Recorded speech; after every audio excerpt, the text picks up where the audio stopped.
Chapter 1. The Hook. A cold wind gusted through the night across the snow-covered land where men have been killing one another for the past 3 days. The air was crisp, if not so icy as Len expected for this time of year. It was still cold enough for his steel breastplate to carry the chill through his coat, and his breath to mist in front of his face when the wind did not whip it away. The blackness in the sky was just beginning to fade, the thousands of stars, like the thick scattered dust of diamonds, slowly dimming. The fat sickle of the moon hung low, giving barely light to make out the silhouettes of the men guarding the fireless camp and the sprawling copse of oak and leatherleaf. Fires would have given them away to the Aiel. He had fought the Aiel long before this war began, on the Shinaran marches, a matter of duty to friends. Aiel men were bad enough in daylight. Facing them in the night was as close to staking your life on the toss of a coin as made no difference. Of course, sometimes they found you without fires. Resting a gauntleted hand on his sword in its scabbard, he pulled his cloak back around himself and continued his round of the sentries through calf-deep snow. It was an ancient sword, made with the one power before the breaking of the world, during the War of the Shadow, when the Dark One had touched the world for a time. Only legends remained of that age, except perhaps for what the Aes Sedai might know, yet the blade was hard fact. It could not be broken, and never needed sharpening. The hilt had been replaced countless times over the long centuries, but not even tarnish could touch the blade. Once, it had been the sword of Malkieri kings. The next sentry he came to, a short, stocky fellow in a long, dark cloak, was leaning back against the trunk of a heavy-limbed oak, his head slumped on his chest. Lan touched the sentry's shoulder, and the man jerked upright, almost dropping the horn and sinew horsebow, gripped in his gloved hands. The hood of his cloak slid back, revealing his conical steel helmet for an instant, before he hastily pulled the cowl up again. In the pale moonlight, Lan could not make out the man's face behind the vertical bars of his face guard, but he knew him. Lan's own helmet was open in the style of dead Malkier, supporting a steel crescent moon above his forehead. "I wasn't sleeping, my lord," the fellow said quickly. "Just resting a moment." A copper-skinned Domani, he sounded embarrassed, and rightly so. This was not his first battle, or even his first war. "An Aiel would have wakened you by slitting your throat, or putting a spear through your heart, Basram," Lan said in a quiet voice. Men listened closer to calm tones, then to the loudest shouts, so long as firmness and certainty accompanied the calm. "Maybe it will be better without the temptation of the tree so near." He refrained from adding that even if the Aiel did not kill him, the man risked frostbite standing in one place too long. Basram knew that. Winters were nearly as cold in Arid Doman as in the borderlands. Mumbling an apology, the Domani respectfully touched his helmet and moved 3 paces out from the tree. He held himself erect now and peered into the darkness. He shifted his feet, too, guarding against blackened toes. Rumor said Aes Sedai were offering healing closer to the river, injuries and sickness gone as if they had never been. But without that, amputation was the usual way to stop a man losing his feet to black rot, and maybe his legs as well. In any case, it was best to avoid becoming involved with Aes Sedai more than absolutely necessary. Years later, you could find one of them had tied strings to you just in case she might have need. Aes Sedai thought far ahead, and seldom seemed to care who they used in their schemes or how. That was one reason Lan avoided them. How long would Basram's renewed alertness last? Lan wished he had the answer, but there was no point in taking the Domani to task further. All of the men he commanded were bone-weary. Like every man in the army of the grandly named Great Coalition, sometimes it was called the Grand Coalition, or the Grand Alliance, or half a dozen other things, some worse than uncomplimentary. Likely every last man was near exhaustion. A battle was hot work, snow or no snow, and tiring. Muscles could knot from tension even when they had the chance to stop for a time, and the last few days had offered small chance to stop very long. The camp held well over 300 men, a full quarter of them on guard at any given time. Against Aiel, Lan wanted as many eyes as he could manage. And before he had gone another 200 paces, he had had to wake 3 more, one asleep on his feet without any support at all. JM's head was up, and his eyes open. That was a trick some soldiers learned, especially old soldiers like Jam. Cutting off the gray-bearded man's protests that he could not have been asleep, not standing up straight, Lan promised to let Jam's friends know if he found him sleeping again. Jam's mouth hung open for a moment. Then he swallowed hard. "Won't happen again, Lord. The lights sear my soul if it does." He sounded sincere to his bones. Some men would have been afraid that their friends would rub them senseless for putting the rest in danger, but given the company Jam kept, more likely he dreaded the humiliation of having been caught. As Lan walked on, he found himself chuckling. He seldom laughed, and it was a fool thing to laugh over, but laughter was better than worrying over what he could not change, such as weary men drowsing on guard. As well worry about death. What could not be changed must be endured. Abruptly he stopped and raised his voice. "Bukama, why are you sneaking about? You've been following me since I woke." A startled grunt came from behind him. Doubtless Bukama had thought he was being silent, and in truth, very few men would have heard the faint crunching of his boots in the snow. Yet he should have known Lan would. After all, he had been one of Lan's teachers, and one of the first lessons had been to be aware of his surroundings at all times, even in his sleep. Not an easy lesson for a boy to learn, but only the dead could afford oblivion. The oblivious soon became the dead, in the blight beyond the borderlands. "I've been watching your back," Bukama announced gruffly, striding up to join him. "One of those black-veiled Aiel dark friends could sneak in and cut your throat, for all the care you're taking. Have you forgotten everything I taught you?" Bluff and broad, Bukama was almost as tall as he, taller than most men, and wearing a Malkieri helmet without a crest, though he had the right to one. He had more concern for his duties than his rights, which was proper, but Lan wished he would not spurn his rights so completely. When the nation of Malkir died, 20 men had been given the task of carrying the infant land Mandragoran to safety. Only 5 had survived that journey, to raise Lan from the cradle and train him, and Bukama was the last left alive. His hair was solid gray now, worn cut at the shoulder as tradition required, but his back was straight, his arms hard, his blue eyes clear and keen. Tradition infused Bukama. A thin braided leather cord held his hair back, resting in the permanent groove across his forehead it had made over the years. Few men still wore the Hadori. Lan did. He would die wearing it, and go into the ground wearing mat and nothing else, if there was anyone to bury him where he died. He glanced north, toward his distant home. Most people would have thought it a strange place to call home, but he had felt the pull of it ever since he came south. "I remembered enough to hear you," he replied. There was too little light to make out Bukama's weathered face, yet he knew it wore a glower. He could not recall seeing any other expression from his friend and teacher, even when he spoke praise. Bukama was steel, clothed in flesh. Steel his will, duty his soul.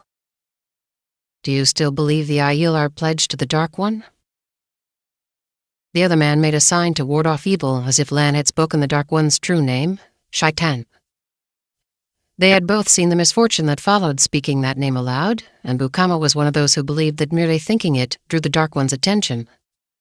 "The Dark One and all the Forsaken are bound in Sheol Gul," Lan recited the catechism in his head. "Bound by the Creator at the moment of creation. May we shelter safe beneath the light in the Creator's hand." He did not believe thinking that name was enough, but better safe than sorry when it came to the shadow. "If they aren't, then why are we here?" Bukama said sourly. And surprisingly. He liked to grumble, but always about inconsequential things or prospects for the future, never the present. "I gave my word to stay until the end," Lan replied mildly. Bukama scrubbed at his nose. His grunt might have been abashed this time. It was hard to be sure. Another of his lessons had been that a man's word must be as good as an oath sworn beneath the light, or it was no good at all. The Aiel had indeed seemed like a horde of dark friends when they suddenly spilled across the immense mountain range called the Spine of the World. They had burned the great city of Cairhien, ravaged the nation of Cairhien, and in the 2 years since had fought through Tyr and then Andor before reaching these killing fields outside the huge island city of Tarvalon. In all the years since the nations of the present day had been carved out of Arthur Hawkwing's empire, the Aiel had never before left the desert called the Waste. They might have invaded before that, no one could be sure, except maybe the Aes Sedai and Tarvalon, but as so often with the women of the White Tower, they were not saying. What Aes Sedai knew, they held close, and doled out by dribbles and drops when and if they chose.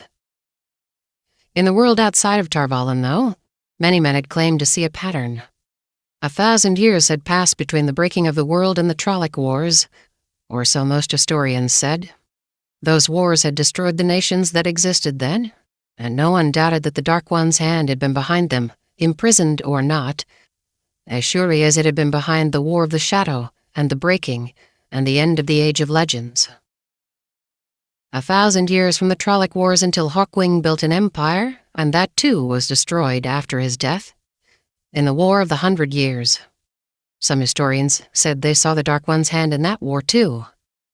And now, close enough to 1,000 years after Hawkwing's empire died, the Aiel came, burning and killing. It had to be a pattern. Surely the Dark One must have directed them. Lan would never have come south if he had not believed that. He no longer did, but he had given his word. He wriggled his toes in his turned-down boots. Whether or not it was as cold as he was used to, iciness burrowed into your feet if you stood too long in one place in snow. "Let's walk," he said. "I don't doubt I'll have to wake a dozen more men, if not 2. And make another round to wake others." Before they could take a step, however, a sound brought them up short and alert, the sound of a horse walking in the snow. Lan's hand drifted to his sword hilt, half-consciously easing the blade in its sheath. A faint rasp of steel on leather came from Bukama doing the same. Neither feared an attack. Aiel rode only at great need, and reluctantly even then.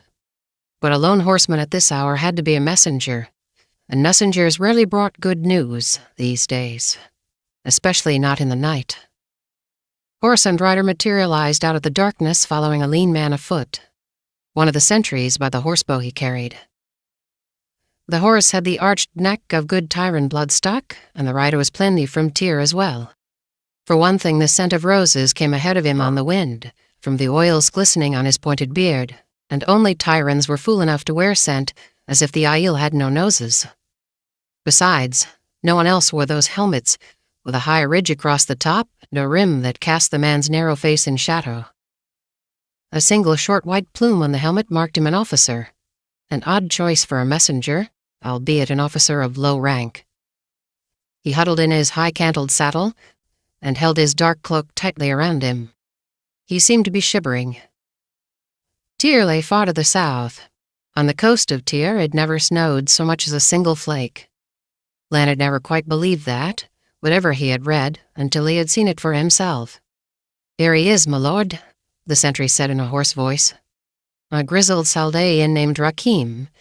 He had received that voice a year back along with a ragged scar that he liked to show off when drinking, from an Aiel arrow in the throat. Rakim considered himself lucky to be alive, and he was. Unfortunately, he also believed that having cheated death once, he would continue to do so.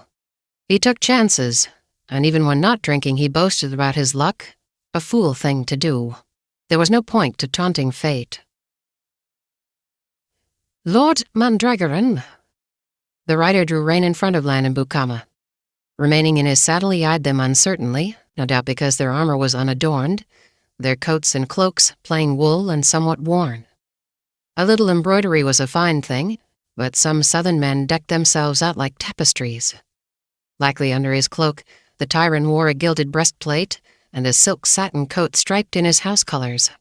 His high boots were certainly embroidered in scroll work that shone in the moonlight with the glitter of silver. In any case, the man went on with barely a pause for breath. "The light burned my soul, I was sure you were the closest, but I was beginning to think I'd never find you. Lord Morris is following about 500 or 600 Aiel with 600 of his armsmen." He shook his head slightly. "Odd thing is, they're heading east, away from the river. At any rate, the snow slows them as much as it does us. And Lord Morris thinks if you can place an anvil on that ridgeline they call the Hook, he can take them from behind with a hammer. Lord Morris doubts they can reach it before first light." Lan's mouth tightened. Some of these Southlanders had peculiar notions of polite behavior. Not dismounting before he spoke, not naming himself. As a guest, he should have named himself first. Now Lan could not withhold sounding boastful. The fellow had failed to even offer his lord's compliments or good wishes, and he seemed to think that they did not know that east would be away from the river Aranin. Perhaps that was just carelessness in speech, but the rest was rudeness. Bukama had not moved, yet Lan laid a hand on his sword arm anyway. His oldest friend could be touchy. The Hook lay a good league from the camp, and the night was failing, but he nodded. "Inform Lord Imaris that I will be there by first light," he told the horseman. The name Imaris was unfamiliar, but the army was so large, near 200,000 men representing more than a dozen nations, plus tower guards from Tarbalan, and even a contingent of the Children of the Light, that it was impossible to know above a handful of names. "Bukama, rouse the men." Bukama grunted, savagely this time, and with a gesture for Akim to follow, stalked away into the camp, his voice rising as he went. "We can saddle! We ride! We can saddle!" "Ride hard," the nameless Tyran said, with at least a hint of command in his voice. Lord Imaris would regret riding against those Aiel without an anvil in place. He seemed to be implying that Lan would regret this Imaris's regretting.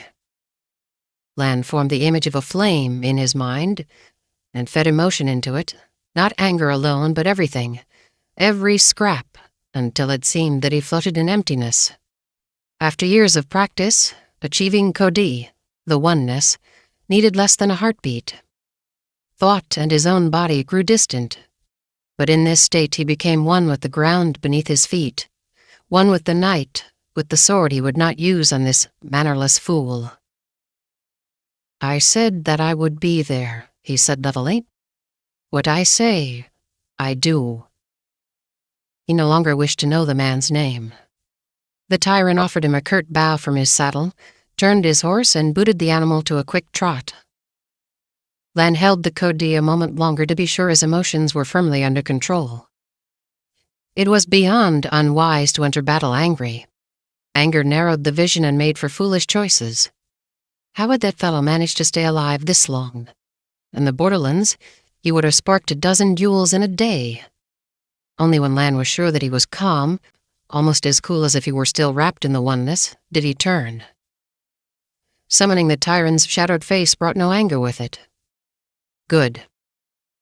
By the time he reached the center of the camp among the trees, it would have seemed a kicked ant-heap to most men. To one who knew, it was ordered activity and almost silent.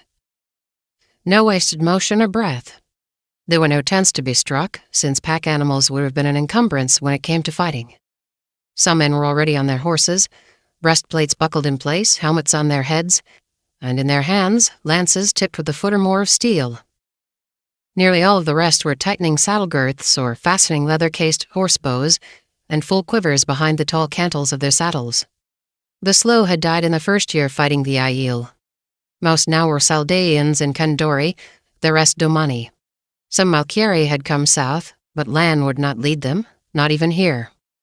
Bukama rode with him, but he did not follow. Bukama met him carrying a lance and leading his yellow roan gelding sun lance, followed by a beardless youth named Caniedrin, who was carefully leading Lan's cat dancer. The bay stallion was only half-trained, but Caniedrin was well advised to take care. Even a half-trained warhorse was a formidable weapon. Of course, the Kandori was not as innocent as his fresh face suggested. An efficient and experienced soldier, an archer of rare skill, he was a cheerful killer who often laughed while he fought. He was smiling now, at the prospect of fighting to come. Cat Dancer tossed his head, also impatient. Whatever Caniedrin's experience, Lan checked Cat Dancer's saddle girths carefully before taking the reins. A loose girth could kill as quickly as a spear thrust. "I told them what we're about this morning. Bukama muttered after Kennyadrin had headed off to his own mount. But with these Aiel, an anvil can turn into a pincushion if the hammer is slow in coming. He never grumbled in front of the men, just to Lan. And the hammer can become a pincushion if it strikes with no anvil in place, Lan replied, swinging into the saddle. The sky was plainly gray now. Still a dark gray, but only a scattered handful of stars remained. We will have to ride hard to reach the hook before first light. He raised his voice. Mount! Ride hard they did, cantering half a mile, then trotting, then leading the animals by the reins at a fast walk before mounting to begin over. In stories, men galloped for 10 miles, 20. But even without snow, to gallop the whole 4 or 5 miles would have lamed half the horses and winded the rest long before reaching the hook. The silence of the fading night was broken only by the crunch of hooves or boots in the snow crust, the creak of saddle leather, and sometimes the muttered curses of men who caught a toe on a hidden stone. No one wasted breath on complaints or talk. They had all done this often, and men and horses hit an easy rhythm that covered ground quickly. The land around Tarvallen was rolling plain for the most part, dotted with widely spaced copses and thickets, few large, but all thick with darkness. Large or small, Lan eyed those clumps of trees carefully as he led his men past, and he kept the column well away. Aiel were very good at using whatever cover they could find, places where most men would be sure a dog could not hide, and very good at springing ambushes. Nothing stirred, though. For all his eyes could see, the band he led could have been the only living men in the world. The hoot of an owl was the only sound he heard that they did not make. The sky in the east was a much paler gray by the time the low ridge called the Hook came into sight. Well under a mile in length, the treeless crest rose little more than 40 feet above the surrounding ground, but any elevation gave some advantage in defense. The name came from the way the northern end curved back toward the south, a feature plainly visible as he arranged his men in a long line along the top of the ridge to either side of him. The light was definitely growing. To the west he thought he could make out the pale bulk of the White Tower itself, rising in the center of Tarvallen, some 3 leagues distant. The tower was the tallest structure in the known world, yet it was overshadowed by the bulk of the lone mountain that rose out of the plains beyond the city, on the other side of the river. That was clear enough when there was any light at all. In the deepest night you could see it blocking the stars. Dragon Mount would have been a giant in the spine of the world, but there on the plain it was monstrous, piercing the clouds and rising taller. Higher above the clouds than most mountains were below, its broken peak always emitted a streamer of smoke. A symbol of hope and despair, a mountain of prophecy.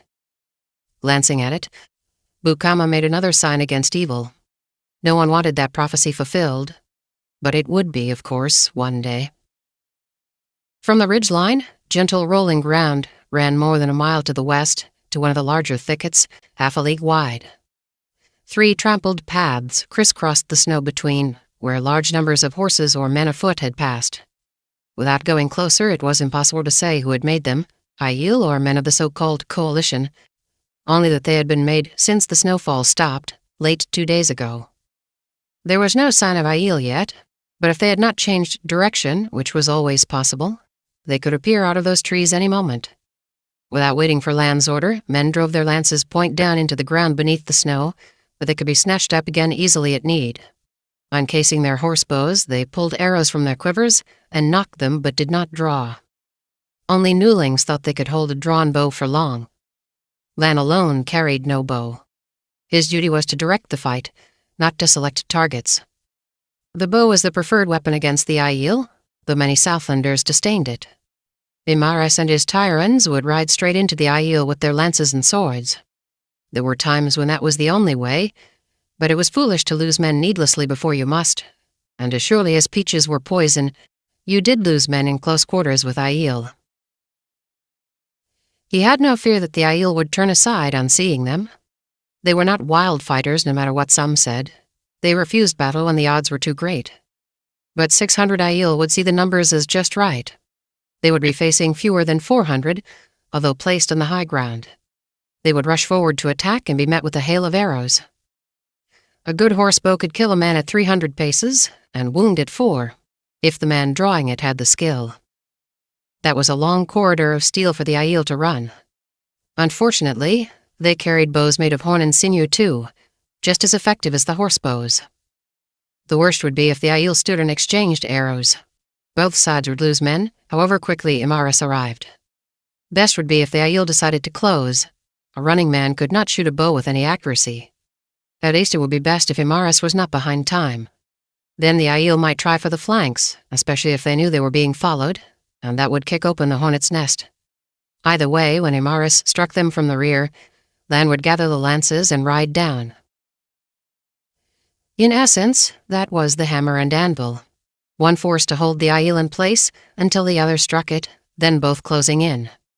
A simple tactic, but effective. Most effective tactics were simple. Even the pig-headed Cairienin had learned to use it. A good many Altarans and Mirandians had died because they refused to learn. Grayness welled into light. The sun would be peeking over the horizon behind them soon, silhouetting them on the ridge. The wind gusted, catching Lan's cloak, but he assumed the Cody once more and ignored the cold. He could hear Bukama and the other men near him breathing. Along the line, horses stamped their hooves impatiently in the snow. A hawk quartered above the open ground, hunting along the edge of the wide thicket. Suddenly the hawk wheeled away and a column of Aiel appeared, coming out of the trees at a quick trot, 20 men abreast. The snow did not appear to hamper them to any great degree. Lifting their knees high, they moved as quickly as most men would have on cleared ground. Lan pulled his looking-glass from the leather case tied to his saddle. It was a good glass, Cairienin made, and when he pressed the brass-bound tube to his eyes, the Aiel, still a mile off, seemed to leap closer. They were tall men, many as tall as he, and some taller, wearing coats and breeches in shades of brown and gray that stood out against the snow. Each had a cloth wrapped around his head and a dark veil hiding his face to the eyes. Some might be women. Aiel women sometimes fought alongside the men, but most would be men. Each carried a short spear tipped in one hand, with a round bullhide buckler and several more spears clutched in the other. Their bows were in cases on their backs. They could do deadly work with those spears, and their bows. The Aiel would have had to be blind to miss the horsemen waiting on them, but they came on without a pause, their column a thick serpent sliding out of the trees toward the ridge. Far to the west a trumpet sounded, thin with distance, and then another. To be that faint, they had to be near to the river, or even on the other side. The Aiel kept coming. A third trumpet called, far off, and a fourth, a fifth, more. Among the Aiel, heads swung, looking back. Was it the trumpets drew their attention, or did they know Imaris was following? The Aiel continued to issue from the trees. Someone had miscounted badly, or else more Aiel had joined the first party. Over 1,000 were clear of the trees now, and still more came.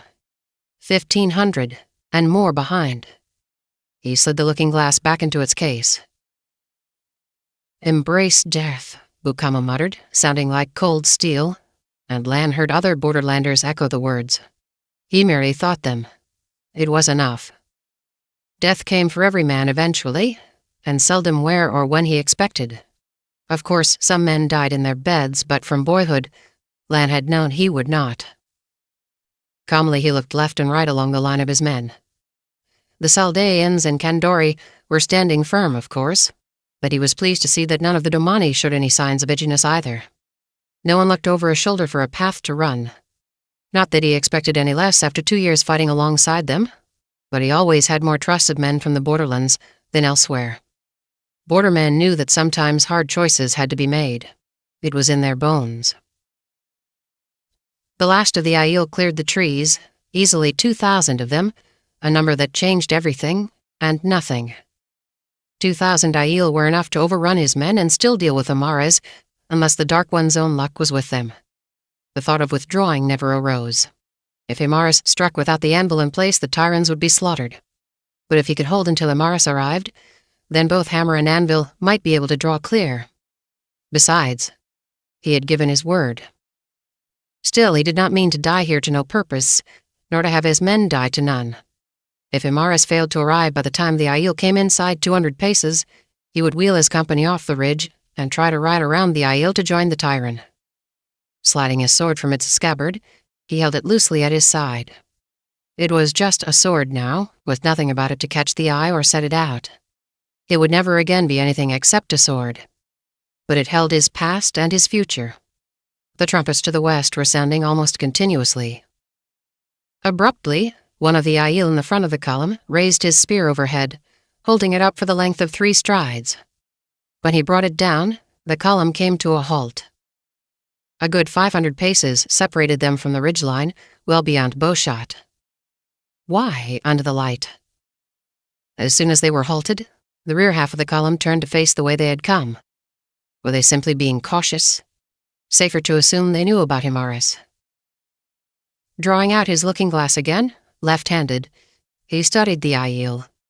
Men in the front rank were shading their eyes with their spear hands, studying the horsemen on the ridge. It made no sense. At best, they would be able to make out dark shapes against the sunrise, perhaps the crest on a helmet, no more than that. The Aielmen seemed to be talking to each other. One of the men in the lead suddenly raised his hand overhead, holding a spear, and others did the same. Lan lowered his looking-glass. All of the Aiel were facing forward now, and every one held a spear raised high. He had never seen anything like this before. As one, the spears came down, and the Aiel shouted a single word that boomed clearly across the space between, drowning the trumpet's distant calls. "On a line!" Lan exchanged wondering glances with Bukama.